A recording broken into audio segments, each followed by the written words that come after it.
Everybody. Hello. Thanks for being here. My name is AJ Kirsch. You probably heard my voice throughout the day, just doing announcements and popping up on Instagram and stuff. I am super pumped to be moderating the StocktonCon anime panel with Nazeeh Tarsha, Edward Bosco, and Kelly Sheridan. Give it up, everybody. All right. So we will be, unless any of you have anything that you would like to share right off the bat unprompted, then I would like to start. Go with Bulls. What's that? Go Bulls. Go Bulls. There we go. That's my shtick. Okay. I would love to start with a question for the three of you, and then I will be moderating the panel, which means I will be, if you have a question, raise your hand. I will point at you, which means you are next in the queue. You know how these work. You've been here before, probably.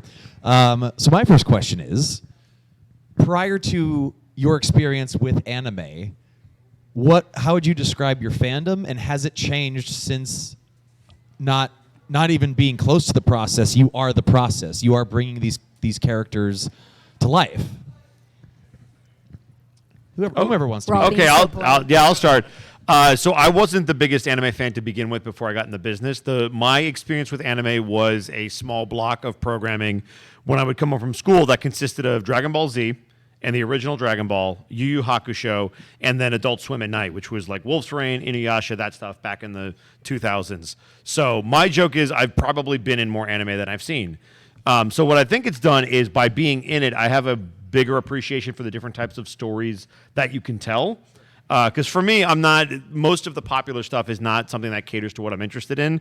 But having worked on a whole variety of stuff, I'm like, oh, there's way more out there than I ever realized. So I think if anything, it's opened my eyes to what it can be. And growing up watching Digimon, I never thought that was an anime. So the more Western it is, the more likely I am probably to watch it as a viewer. And that's what I've learned is that stuff's out there. Like Cowboy Bebop. Looks like a cartoon that you would have made in America. It's great. Awesome.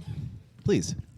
Yeah, everything it's kind of actually similar to me, where I grew up with Adult Swim, Toonami, Kids WB, things that a lot of my peers and I probably just all watched. But I kind of fell off, and then it wasn't until I hit college that I started getting reintroduced to it, and the fandom.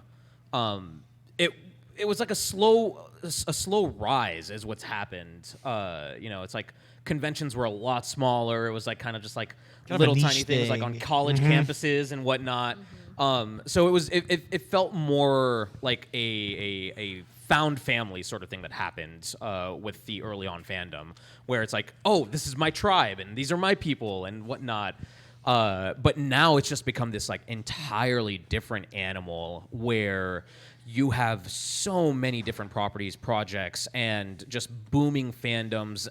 Some of them absolutely loving, some of them very feral, and some of them with a very, very loud vocal minority. But it's been very, very cool kind of seeing this progression from anime being this sort of like outcast shun thing that you kind of like had to hide that you liked when you were in school to now, you have rappers and brand collaborations and athletes. Yeah, no, it's like you just have like this is the popular thing now, and it's really, really cool seeing the progression that like anime and the fandoms as a whole have made over the years.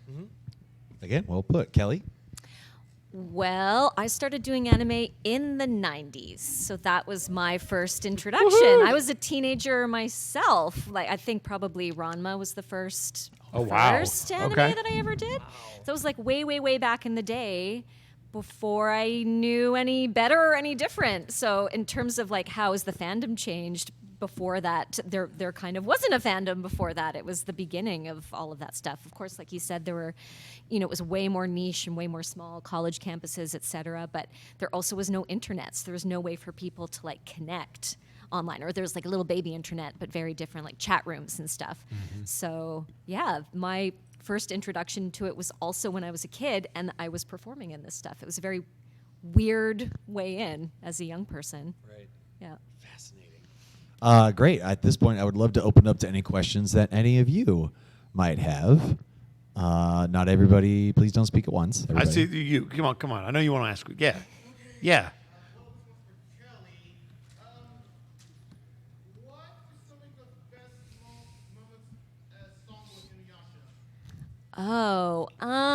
Anytime I got to pretend to slap Kirby, that was always fun. Classic. Just like watching the enormous story progression. Like, it's such a huge series. It went on for like hundreds of episodes. So a lot of stuff happened, and that was always really exciting. And I don't know, just that was also like just a really great show to be a part of because it kept on giving. You know, we'd finish the series and think like that. Well, okay, that was it. That was the end. They're like, surprise, you're doing a movie. You're doing a video game. And then a couple years later, it's like, surprise, we're doing the final act. And then 10 years later, it was like, surprise, we're doing Yasha. So I just keep getting to play her. What a treat! It's been an awesome one.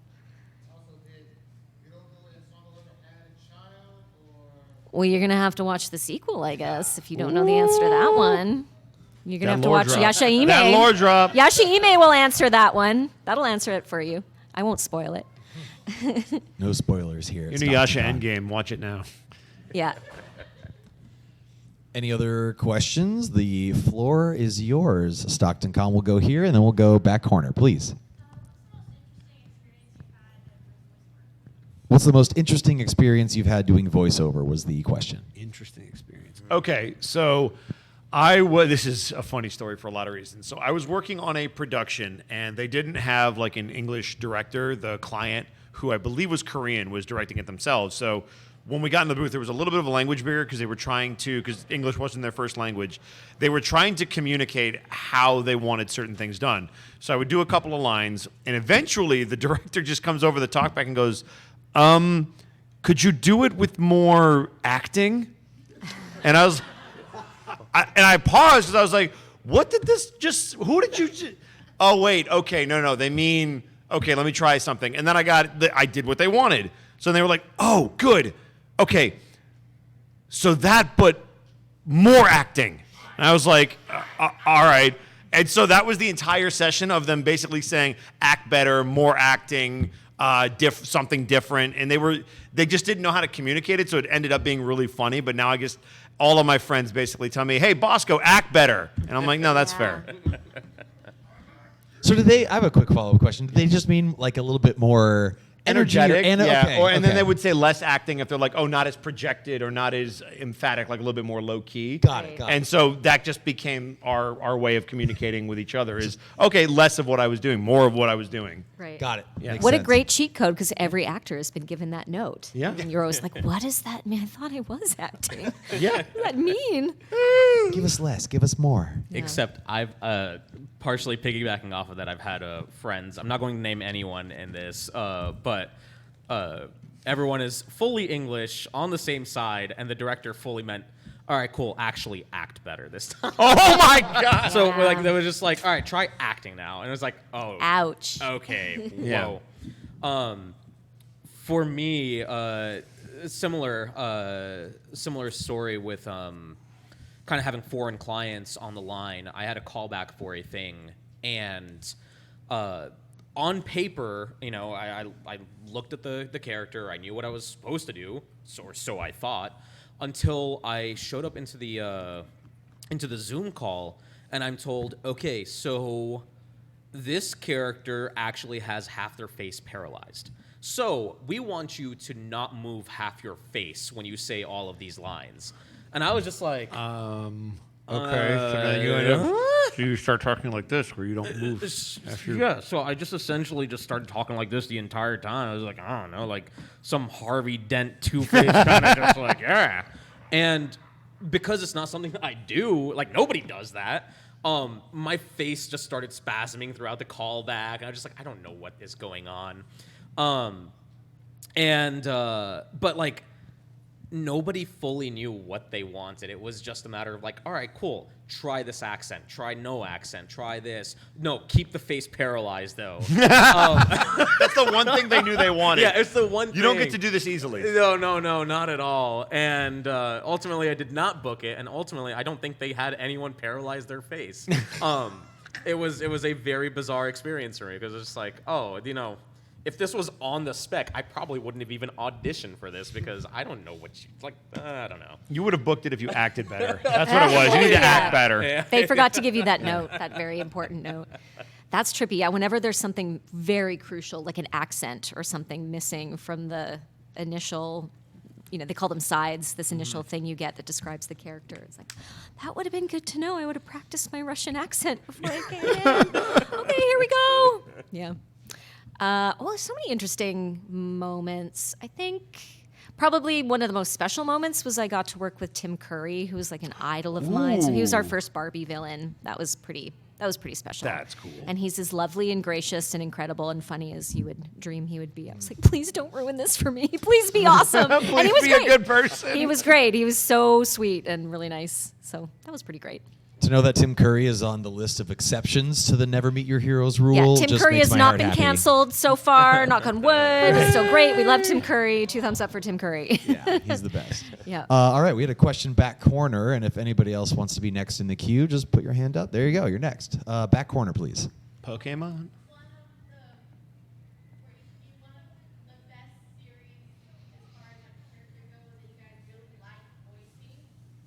I think everybody heard that, yeah? Great. Yeah. No, I didn't. Favorite series? Favorite series you enjoyed voicing in? Oh, that I enjoyed voicing in. It was a little bit of a dream come true to be in Halo Wars because I'm a huge Halo fan. So when I got to be one of the Brute Squad leaders for Halo Wars 2, that was super cool because I went in there and they're like, so this is Halo Wars and this is, and I'm like, I'm already aware. They're like, what? It's like, oh yeah, no, I played the first one. No, I know all of this stuff. He's like, oh, well that makes this easy. All right, go. So yeah, being in Halo was kind of a little bit of a dream come true. I've been fortunate to be in a lot of stuff that I like. Transformers too. Like I've been in stuff that I would watch anyway or play anyway. So, but Halo comes to mind first. That's super cool. Yeah. For me, I think one of my first holy cow moments that I've had was when I voiced in Pokemon Twilight Wings. Just for the same nostalgic sort of reason where it's like, these are things I grew up on, and all of a sudden, this is a property that has lived long enough to see its to see that I'm still or I'm around now while it's still continuing, and so it's like, yeah, I don't get me wrong, I fell off of Pokemon back when I was in 3rd grade, but it's I still love the original first 3 gens, and I still have that sort of nostalgia for it. So that one holds the nostalgic part of my heart.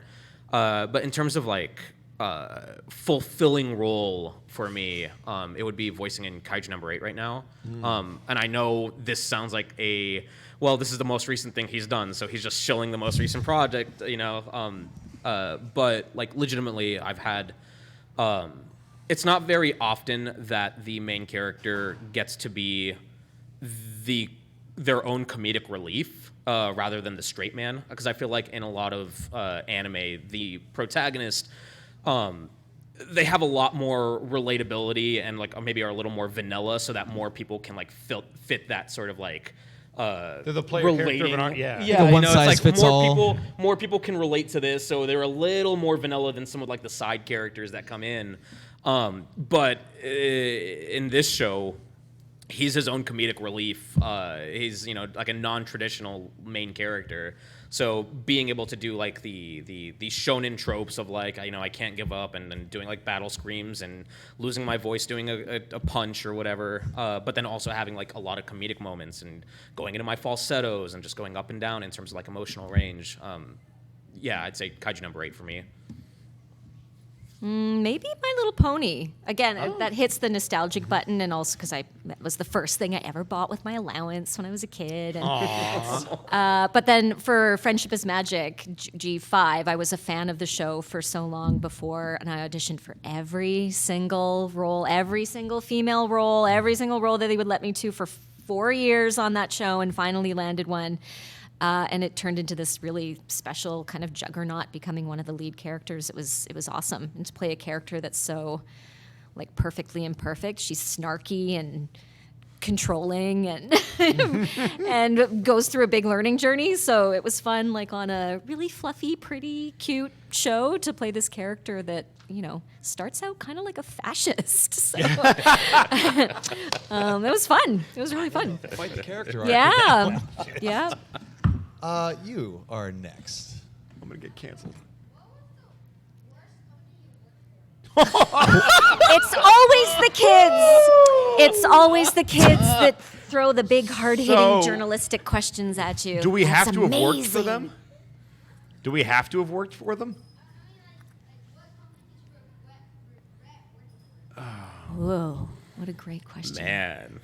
I don't regret working for a company. I will say this, just because they frustrate me. Take-Two Interactive drives me crazy because I play the wrestling game a lot, and every time they update their game, it breaks it, and it makes it really hard for me to do my streams because I'm also a streamer, and I use that game as the base. So Take-Two needs to not break their game when they update it. That'd be great. Also, please don't delete my data or destroy my friends' computers because their games have also done that. So Take-Two and EA also, Electronic Arts for Mass Effect Andromeda. I haven't worked with them on that, but I hope the new Mass Effect is way better because Andromeda was not good. Oh man, I know you want me to name names. I don't want to name. The I know, I'm just- studio. I'm- No, yeah, there's no way I'm answering there- that. Yeah, like, nobody we're wants to still, lose we're work still up here. working in this industry. So even if I hate a client, I still like a paycheck more. It's true. Um, I don't know if that's where you want to go with that. No, I will say there was a studio that I worked with once that put me through the ringer in terms of just the amount of either vocal strain or just amount of time that they took in order to get what they wanted. It was kind of like a horror story where it was just like, oh yeah, here's a really, really short line. Do it 18 times. And it's like, I promise you, one of those 18 were like I gave you the whole range of emotion, projection. I don't know what else you want. Recast me, please. Like let someone else do this. So and I'm sure like, you know, every actor at some point has had that like just like monster client, even if it was only for just one session where just something happened and we just had to constantly do something over and over and over, like screaming too much, no regard for our vocal health, or you know, not realizing, hey, we've been doing this for 2 hours, maybe we should just take a break, or you know. But yeah, I like I said, there isn't anyone that I hate so much that I would name by name on record, because at the end of the day, like I said, like we value the paycheck just a hair more. I appreciate you digging for the dirt, though. There are always horror stories, but I find they're in the minority because at the end of the day, we get to make cartoons for a living, which is a pretty great job at the end of the day. But, I appreciate yeah. your question. Yeah. Yeah, me too. That's some real stuff, though. Assertive. Floor is open. If anybody has any questions, yes. So this is a question I wanted to ask Nazeeh, like, this is coming from like an avid Genshin player and those kind of stuff. Like, were there like any like of the favorite moments you had when you actually voiced Alhaitham? I mean, my favorite moments for voicing Alhaitham come whenever I'm interacting with Kaveh, just because, yeah, the duo, and you know, it stems from the fact that he's a very flat character. He keeps to himself. His line deliveries are very stoic, kind of nonchalant, but you get more of the personality and whatnot whenever Kaveh is either mentioned or around. So because of that, you know, this very, very narrow scope of play suddenly widens a little more. You know, a little more of the sarcasm can come out, a little more of like the camaraderie can come out. It's still narrow, don't get me wrong, but you can tell that, you know, in my delivery, there is a relationship between the two that is probably greater than his relationship with the other cast members in the game. The floor is once again open. Please. Okay, for Kelly again. What was your favorite Quicksilver and Scarlet Witch moments of X-Men Evolution? Oh, well, they're siblings, right? So it was always great I spent a lot of that show just screaming at him. I just gotta say, I love that show when I was young. Like that is Isn't it such great? it's such an underrated X-Men show. Yeah, thanks. Yeah, it was a great one, and all of the X-Men were in it. Like there were times where we had to film or record in shifts because they couldn't fit the entire cast in the booth, which They could fit like 15 people in there, but we would all record it together too, which was fun. Yeah, so basically, like just anytime. She got to be so mean to him, which is such a delight as a performer, like playing villains. And it's debatable whether she's a villain or not, but yeah, playing like villainous characters is my preference because they're fun. Yeah, I think that's more accurate. She's not technically a villain, especially in that Morally show. questionable at times, but Yeah. You can see why she ended up the way she did, especially in that show. There's a lot of like origin story stuff. Yeah, she Started had from the a bottom, now she's tough here. go. I'd actually like to ask a follow-up question about that, because when you mentioned it's most of the time more fun to play a villainous character, an anti-hero, and I saw a couple nods here at the end of the table as well. What is it about bringing a character that is typically seen as a villain? What's fun about that? Because briefly, like, I come from the world of pro wrestling, and I've always had more fun being the heel. the heel Yeah, is yeah, way the more heel's fun. great. Yeah. Yeah. And so, like, I would just love to hear from your perspective, and again, voicing characters that have had long histories and long Yeah. arcs. Like, what Yeah. is it about being on that side of the fence, so to speak, that makes it more fun? For me, it's being a button pusher. Like you can get reactions out of people, and like in wrestling, when you go into like enemy territory and you insult their local sports team, or you say their arena stinks, or whatever it is, you get to be the button pusher, and you get to do so many awful things and have like this veil in front of you, because we've all wanted to punch somebody in the face sometimes. We don't go walking around doing it, but when you play that villain, it can be a little bit cathartic, because all that stuff that you don't really get to do, you can pretend, oh, what would this be like? And it just, for me, getting that reaction from people of, I couldn't stand you. That's the best for me. Right. But you don't feel that in the booth at the time. No, you have to feel that you're justified. Like Right. what you believe that what you're doing is right. That's why I think Magneto is such a compelling character, because even when he's the villain, he believes what he's doing is right. And you could argue, Yeah. maybe you need to do more of what he's doing, and like the truth is somewhere in the middle. But I love Magneto. I think he's a great character. But those are my favorite villains, is where you understand where they're coming from, even if the way that they're going about it is not always He's the fighting best. for his people. He's Correct. fighting against a genocide. Yeah. I mean, that's pretty, especially now, that's Yeah. pretty Justified as justifiable. Yeah.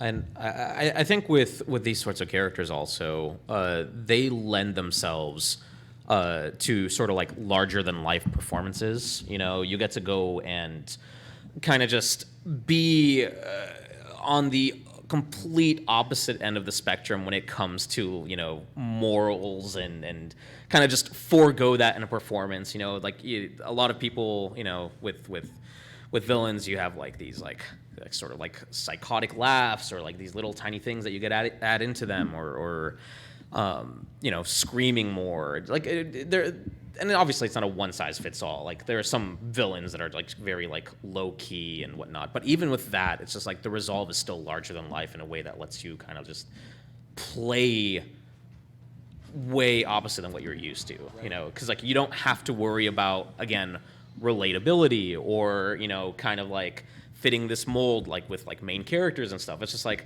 oh, you can do some really, really weird stuff, and as long as it sounds good, or as long as it looks good, then it's like, by all means, like, go for it. Like you were saying, some of like the main characters of the PC syndrome, where it's like it's a little extra vanilla, so that you can kind of put yourself in their shoes. Villains don't have to do that. Villains can be whatever they need to be. Yeah. Yeah, that's actually a good point. I find villains are super fun to play because they often have a very clear objective. They often really want something. They're very driven by something. So that's very exciting to play as an actor, because you're always kind of playing an objective. Whereas heroes, not always, but they're often in reaction to things that happen to them. So like villains tend to be very proactive. And it's, like you said, it's a fun sandbox to play in, to do and say things and behave in a way that you never would, hopefully never would in real life. It's very cathartic and kind of fun. And how often is like the best villain like the nicest person in real life? Like that happens a lot. Yeah. You're like, wow, you were such a jerk. I would have expected to hate you as a person. That's a Yeah. fantastic point, Yeah. because oftentimes, I don't think my mic is working anymore, it's fine. The hero oftentimes has to march to the villain's beat. Correct. Because they're in pursuit of the villain, they have to stop the villain or something, so it's really the villain kind of calling the shots, unless the hero can kind of Yeah. catch up to them. Yeah. I do want to be respectful of everybody's time. We don't have anything coming up in the panel room until 4 o'clock. That is the adult costume contest. I just want to put that on everybody's radar, but also I don't want to keep you any longer than you had committed to. It's 3:25 right now, so how do we want to take off at 3:30? Do we want to stick around and keep chatting? Like, how are y'all feeling? How are you feeling? How are you feeling? I'll tell you what. Let's take a couple more questions to be done by 3:30. Then Love it. That sounds that way we got great. 5 minutes. Start with you. That yeah. sounds great. So here's where we're gonna go. We're gonna go here, and then over here, back here, and then this young man in front. All right. Rapid fire. Keep Correct. them Starting quick. with you. Okay, so Eduardo, Yes, sir. what was your thoughts about S97, and what were your thoughts about the whole Magneto Rogan gambit? What's going on? I like that they brought back 97. I was a huge fan of it when it was first in 94, I think is when it came out. It might have been 97, but I like what they've done. I think they've been respectful of the people who were no longer with us and they had to recast. They brought back all the original folks that they could, and I love the way that it sounds. It sounds great. It reminds me of that old school feel, except with way better animation. It looks beautiful. And what about the whole Magneto Rogan gambit love triangle thing? What were your thoughts on that? I mean, I'm okay with it. I'm always cool with creative liberties because it changes it up. Otherwise, it's just a rehash of the old show. But for me, it's always Gambit and Rogue are always a thing, and that's it. They're gonna bring it back for season 2. Well- One of Apollo's 4 horsemen. We'll see. I'm excited. Over here, yes, please, and then you, sir, and then you. Do you have formal acting training, and would you recommend it for aspiring voice actors? Yes. Yes. I got my degree in theater acting. That's how actually I started. I was never a thespian growing up. I first got into this in college. Took some electives. Realized I really liked these acting classes, and I kind of just loved performing. Looked at community theater. Kind of just, trying to get my hands on any sort of performance experience that I could get. And then when I transitioned to voiceover, still continuing to do workshops. Even to this day, I still do workshops, mind you. And just kind of keeping skills sharp, learning new things. The industry and genres and mediums are constantly changing.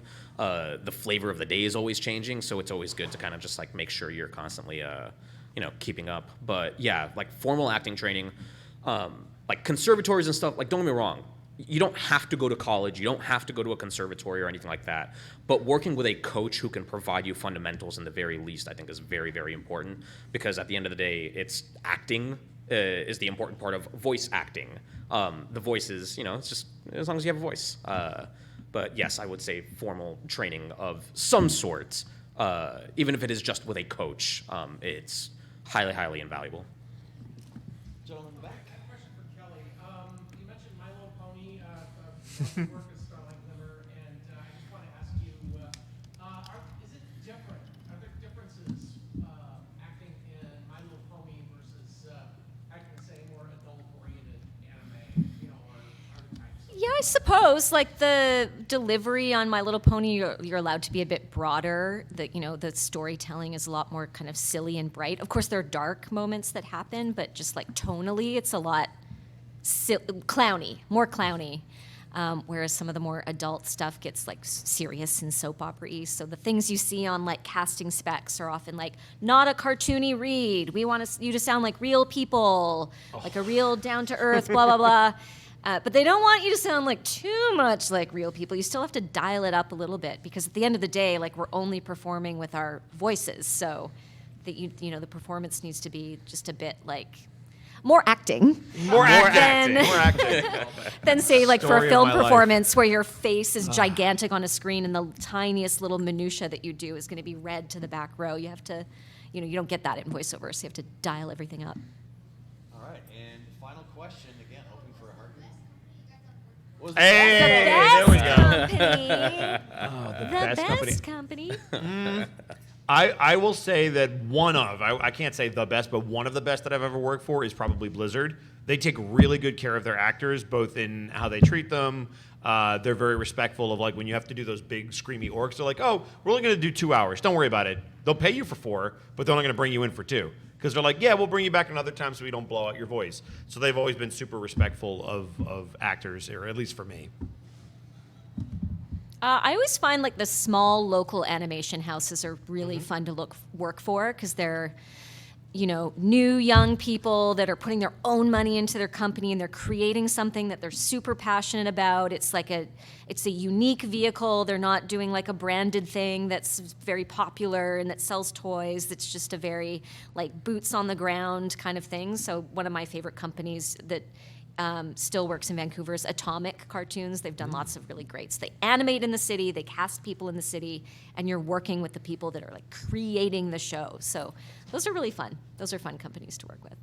Yeah, and for me, I mean, yeah, there's so many companies that we work with that all have, I think, treated us very, very well. For me, Crunchyroll is one that I work with a lot. I know there's a lot of stigma regarding like a few other things, but I will say as an actor in-house, the directors have always been very, very mindful of voice and breaking up sessions whenever I've needed them, or even like, breaking up a script and just revisiting different things just to make sure that I don't blow out my voice. The break room is always stocked with every beverage alive. My friends over there have been very, very kind to me, I would say. So, yeah.